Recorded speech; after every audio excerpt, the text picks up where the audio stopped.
Hola, ¿qué tal chicas? ¿Cómo les va? Bueno, nos volvemos a encontrar otra vez más en esta clase eh, para dejar de lado ya lo que es la etapa de la historia mundial. Vamos a pasar a ver lo que quedaría de este cuatrimestre, parte de historia argentina, ¿bien? Entonces ya una vez que finalizamos, como ustedes pueden ver en el programa, la etapa de la Guerra Fría, ya daríamos por concluido lo que sería la historia mundial, ¿bien? Una breve recomendación, les aconsejo que para que ustedes puedan ver con claridad lo que yo escribo en el pizarrón, le suban a YouTube la calidad, digamos, máxima que puedan, ¿sí? De acuerdo a lo que he estado viendo, se ve bastante clarito lo de la pizarra. Y otra cosa que les recomiendo, aprovechen también de colocar los subtítulos. Hay momentos en el que los subtitulados no se ven claro, pero sobre todo con los nombres propios, ¿sí? Lo demás se ve bastante claro, así que aprovechen, van leyendo, escuchando de acuerdo a lo que va saliendo en la clase, así que aprovechenlo. Bueno, volvamos otra vez a lo que nos tocaría en la clase de hoy, ¿sí? Para entender la historia argentina, ¿sí? Debemos entender, sobre todo como yo siempre hago referencia, que para entender un problema o para entender los hechos históricos, remontémonos a las causas, ¿sí? Aunque sean lejanas las causas, ¿sí? Siempre son causas, y es lo que nos lleva a nosotros a comprender con mayor profundidad, ¿sí? Lo propio, digamos, de cada hecho histórico. ¿Bien? La etapa histórica que nos tocaría ahora sería a partir de la generación del 80, es decir, que a partir de 1880, con la presidencia de Roca, ¿sí? Y todo lo que sería historia argentina contemporánea, podemos considerar. ¿Bien? Pero nos vamos a ir bastante hacia atrás para entender, como ustedes pueden ver aquí en este título que yo he puesto, las dos Argentinas, ¿sí? Que nos quede bastante claro que la historia argentina redunda siempre en dos dimensionalidades. Es decir, en la Argentina siempre se ha dado dos cosmovisiones, ¿sí? Son dos Argentinas, que se ve marcada sobre todo de sus orígenes, ¿bien? ¿Cuáles son estas dos cosmovisiones? ¿Sí?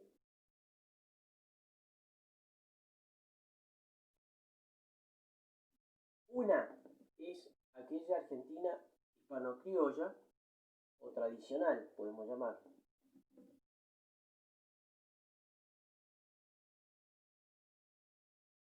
sobre todo marcado, ¿sí? Por esta tradición católica, ¿sí? Sobre todo dado por la hispanidad, ¿sí?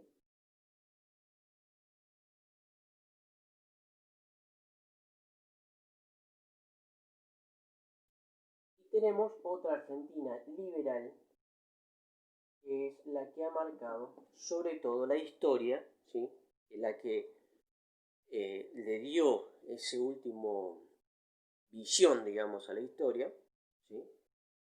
Sobre todo luego de la batalla de Caseros, ¿bien? En 1852. Pero vámonos al pasado, ¿sí? A partir de 1810, la Argentina, ¿sí?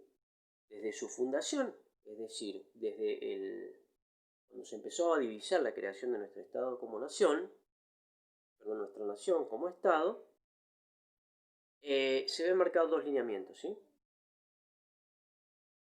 Tenemos, por un lado, el tradicionalismo llevado adelante desde la primera junta, con Saavedra, ¿sí? Y todos aquellos criollos, ¿sí? Que sin romper a esta fe cristiana, ¿bien? Quisieron darle un empuje, ¿sí? Aferrado a sus raíces propias, ¿sí? De la hispanidad, ¿bien?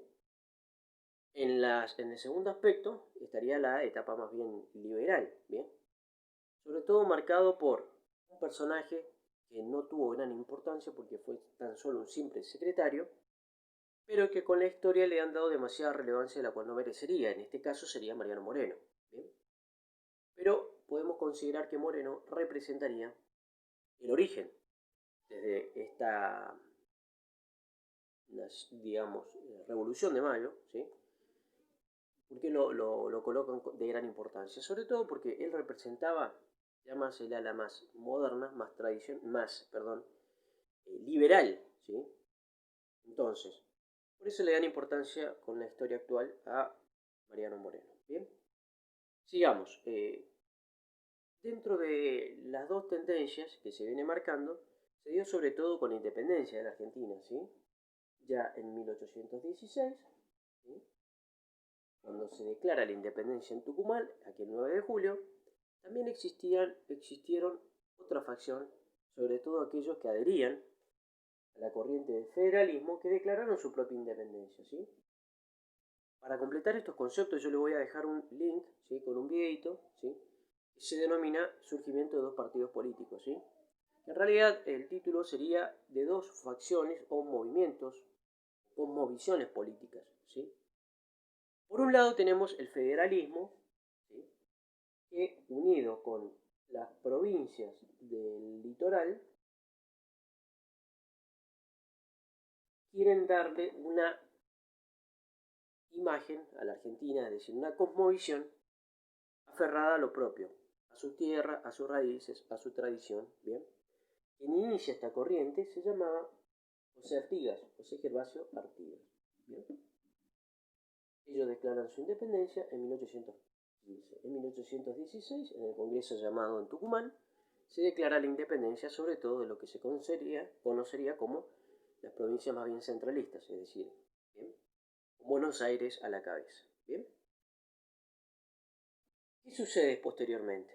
Bueno, no vamos a entrar demasiados en detalles, sí, sobre los hechos históricos y la guerra y las campañas libertadoras, pero no hay que desmerecer que la función del general San Martín fue la que directamente le dio, digamos, este sentido bien tradicional, ¿sí? Y propio de lo que respondería la Argentina con sus campañas libertadoras, ¿sí? Esta imagen de San Martín, digamos, es la que marcaría, ¿sí?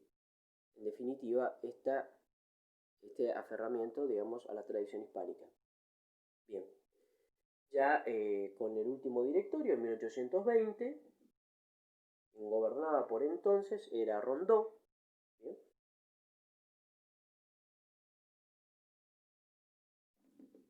Buenos Aires prácticamente comienza a marcar un lineamiento puramente centralista. Hasta el momento no se llamaban unitarios, pero existía un gran debate, sobre todo desde 1810 a 1820, cómo iba a darse la nación. ¿Bien?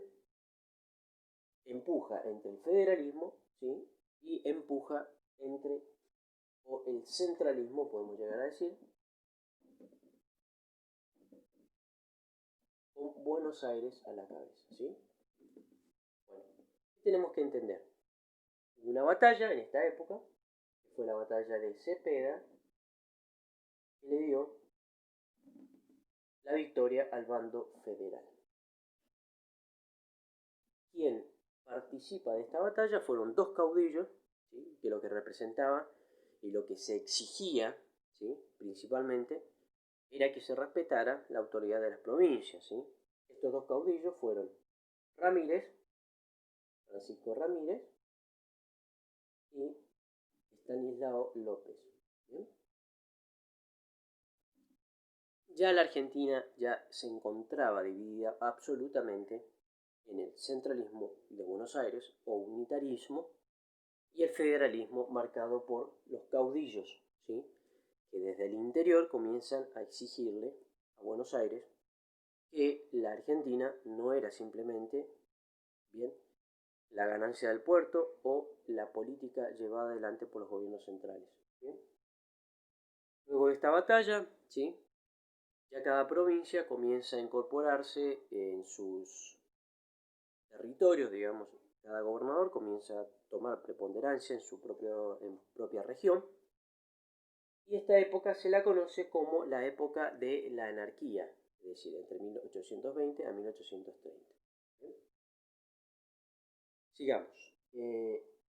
Prácticamente aparece un personaje durante el gobierno, ¿sí? De Martín Rodríguez, un secretario llamado, es bastante conocido, sobre todo defendido por esta facción liberal. Este secretario llamado Bernardino Rivadavia va a ser el máximo exponente de esta línea liberal. ¿Bien? Rivadavia se proclama presidente, ¿sí? hay bastantes detalles históricos que yo voy a obviar por cuestión de tiempo, ¿sí? Rivadavia llega a 1825, donde él directamente crea su propia presidencia. ¿Bien? Rivadavia fue un gran enemigo de San Martín, obviamente por razones obvias, ¿bien? Valga la redundancia. Este sujeto, ¿sí?, crea esa nueva forma política en la Argentina, ¿sí?, se autoproclama presidente, ¿sí?, y a partir de entonces comienza a llevar adelante una política de la facción contraria al federalismo. ¿Qué hace? Empieza a aplicar leyes liberales, como el caso de la expropiación de propiedades a la Iglesia Católica, la reforma educativa, le pide un préstamo a una banca extranjera, el caso de la banca Baring Brothers, es una banca inglesa. Comienza a tomar toda una política muy diferente a lo que aquellos hombres desde Mayo en adelante querían llevar adelante. ¿Bien? Entonces podemos llegar a encontrar que el primer ejemplo de política netamente y puramente liberal la lleva adelante Rivadavia, es decir, apartarse de las tradiciones cristianas, ¿sí?, llevar adelante una política de apertura económica y de mercado, ¿sí?, pero más que nada una economía sometida a las grandes potencias extranjeras, ¿sí?, sobre todo Inglaterra. Inglaterra juega un papel preponderante siempre en la historia argentina.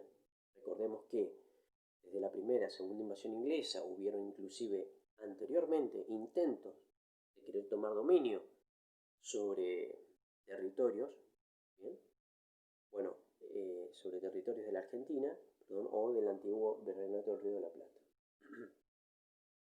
¿Qué hace Rivadavia? Entonces, decimos que es un exponente del liberalismo político, ¿sí?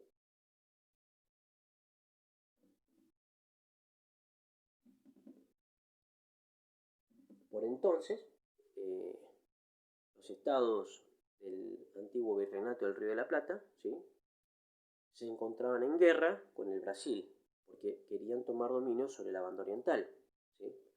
Entonces ya por el año 1826, ¿sí?, prácticamente Rivadavia, con su mala gestión política, pese a que las tropas argentinas habían logrado una victoria sobre el Imperio del Brasil en la batalla de Ituzaingó, ¿sí?, y las batallas navales que se fueron dando al mando del almirante Brown, ¿sí?, sin importarle eso, Rivadavia le concede prácticamente al Brasil como un reconocimiento o, en definitiva, aceptándole todas las prerrogativas que ellos exigían sobre la banda oriental. ¿Bien?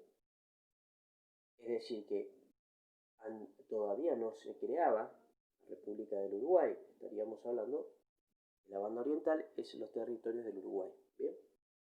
Brasil tenía intereses sobre el Uruguay y a su vez también la Argentina no quería perder territorios que les eran propios en el virreinato. ¿Bien?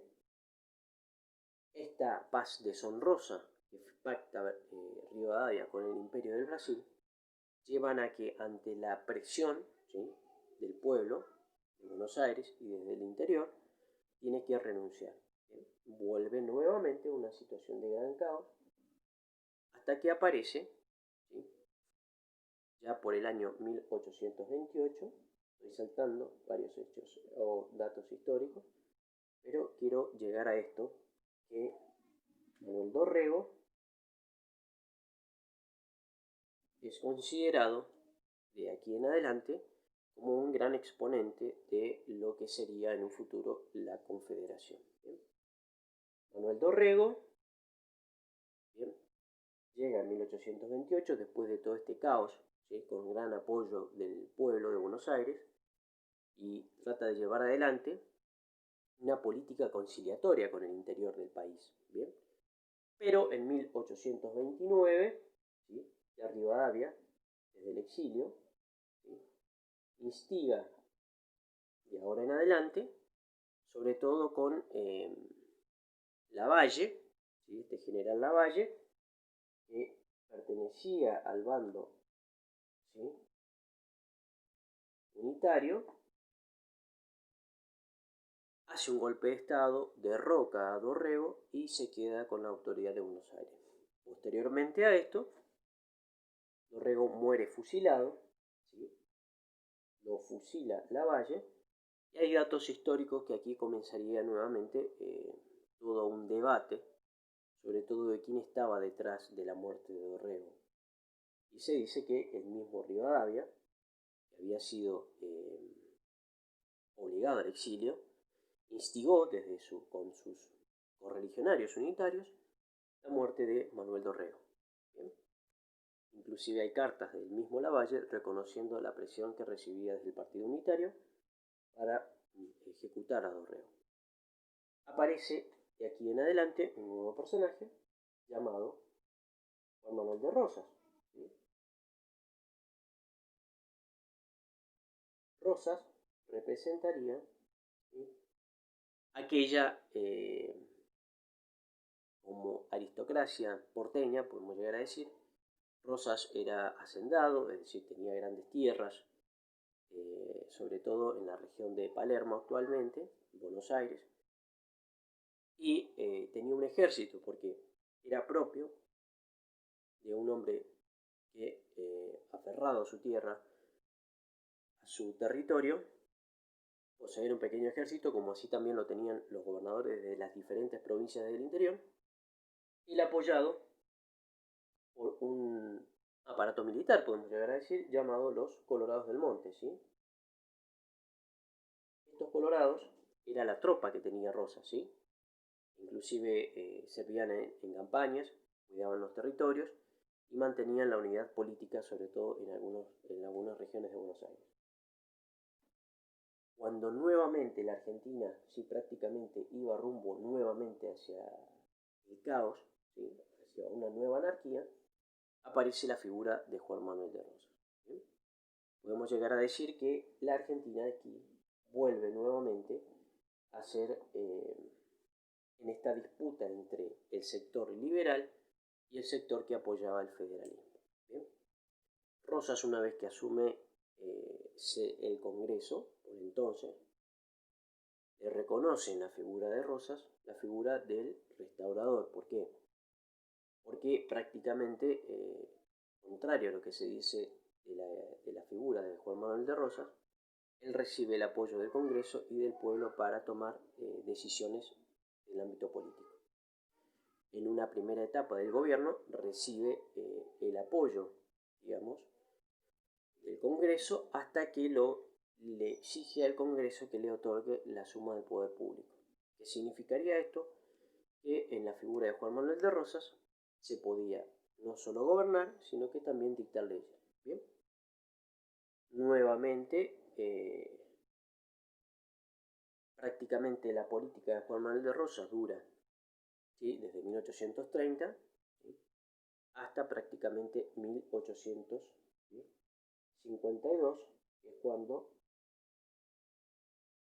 1830 a 1852, cuando es vencido en la batalla de Caseros. ¿Bien? Bueno, ¿qué quiero manifestar o quiero que quede claro en esta clase? Sobre todo que la Argentina, ¿sí?, desde su fundación existieron dos cosmovisiones: la tradicional unida a la hispanidad y la tendencia liberal, que fue lo que marcó estas dos dimensionalidades. ¿De qué nos sirve esto? Y que nos quede bastante claro, es que desde la batalla de Caseros, desde 1852, en adelante, los que toman las riendas de la política argentina, nuevamente es la facción liberal. ¿Bien? Entonces, para entender, ¿sí?, lo que la Argentina siempre se ha visto marcada en dos ámbitos históricos, ¿sí?, y para entender que desde la caída de Rosas en adelante hasta la presidencia de Julio Argentino Roca, es lo que se conoce como periodo de reorganización nacional, está marcada simplemente por lineamientos liberales. Bueno, entonces, la tareita sería simple, chicas: hacer un bosquejo o una breve exposición decir, un texto expositivo, en base a lo que yo les he ido comentando ahora. Bien. Y les dejo este pequeño videito donde se detalla, más bien con imágenes, que tenga una otra dinámica, a fin de entender estas dos facciones. Bien. Entonces, antes de entrar de lleno a la historia más bien próxima al siglo XX, tenemos que entender, ¿sí?, que la Argentina desde sus orígenes, ¿sí?, posee una doble dimensionalidad. ¿Bien? Ya de la próxima clase voy a hacer un breve repaso de lo acontecido después de la batalla de Caseros hasta la presidencia de Julio Argentino Roca. Entonces, para cerrar, las consignas sería la siguiente: un resumen detallado o un texto expositivo de la clase y un texto expositivo de acuerdo al videito que yo les voy a dejar en el link.